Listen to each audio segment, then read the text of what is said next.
Hey, what's going on, everybody? BDF44 here, coming back at you with another video. I just saw a hell of a basketball game. My League Pass debut is starting off fantastic. I ain't gonna lie.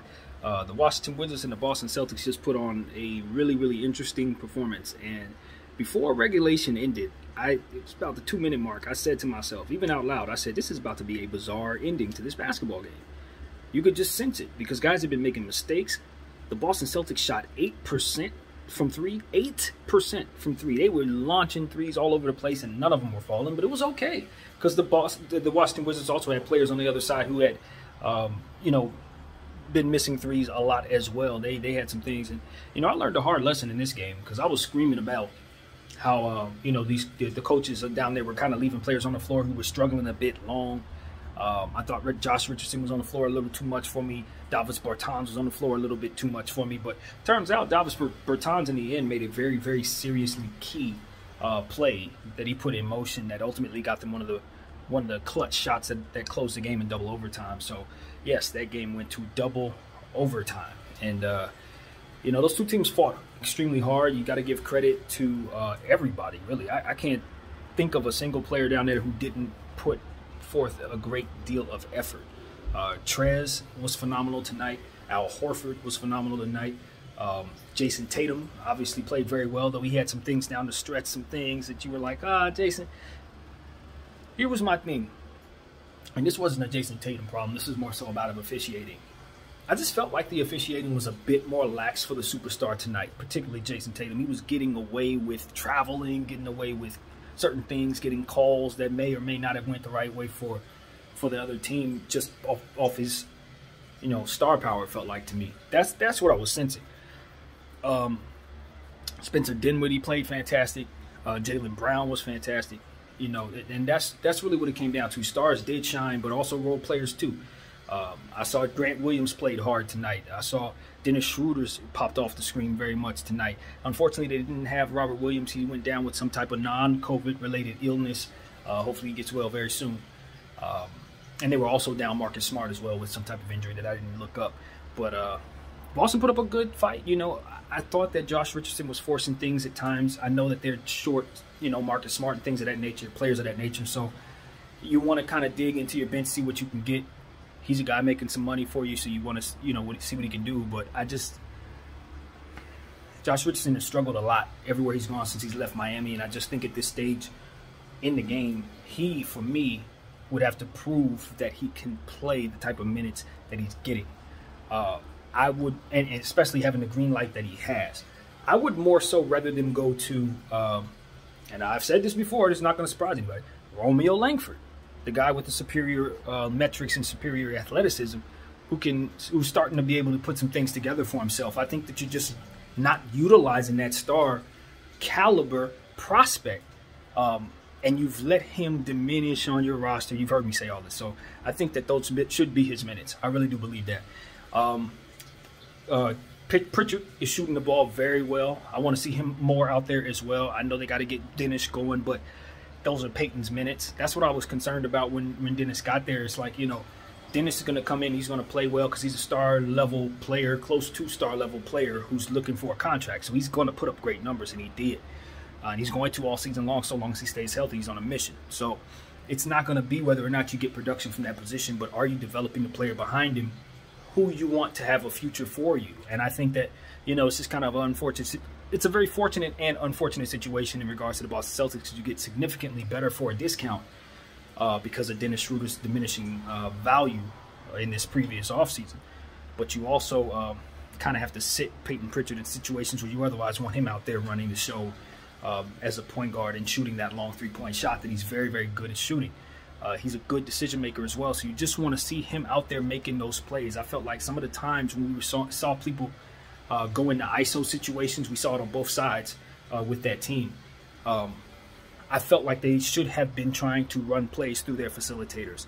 Now, I know Washington is down their facilitators. They don't really have facilitators on this team per se, but they run a nice ball movement set offense that most players just kind of chip in and do their part in. And it works, but down the stretch, I saw a little bit too much ISO of Bradley Beal. Luckily, they got away with it.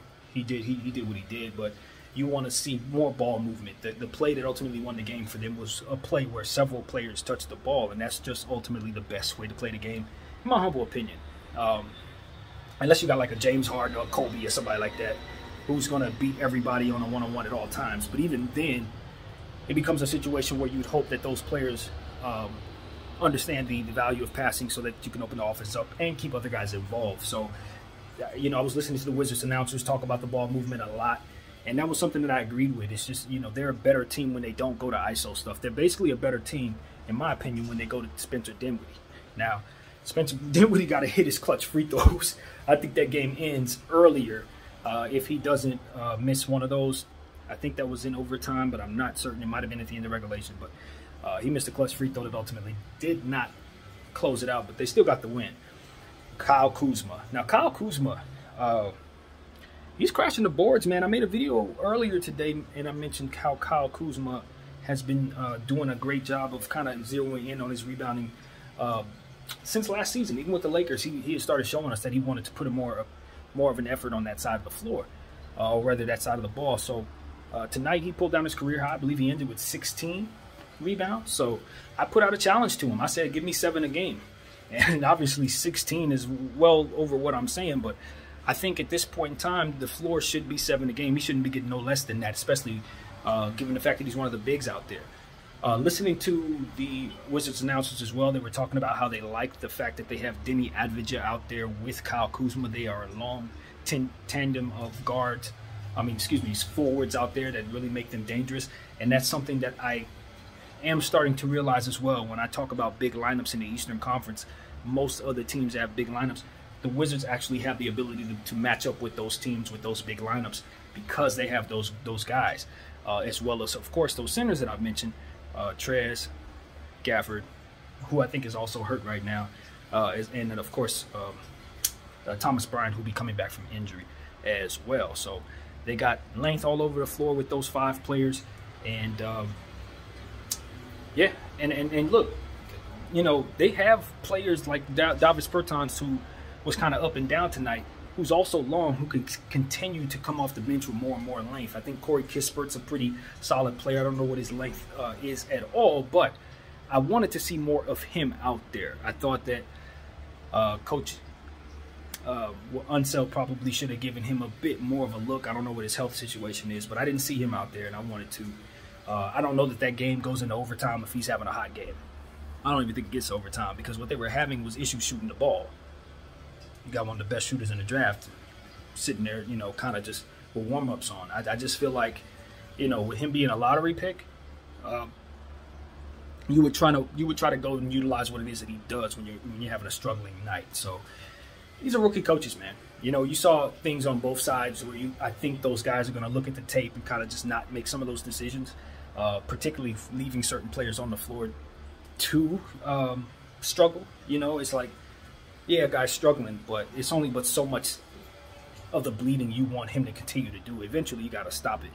And I felt like Ime Udoka kind of left guys out there to shoot the 3, kind of left them out there to figure things out on their own, which sometimes does work. You know, I've seen Phil Jackson do it a lot. So maybe it works. He comes from the tree of Popovich, so I don't do too much questioning of guys that come from those trees. The guy just won a championship from that, so in Budenholzer.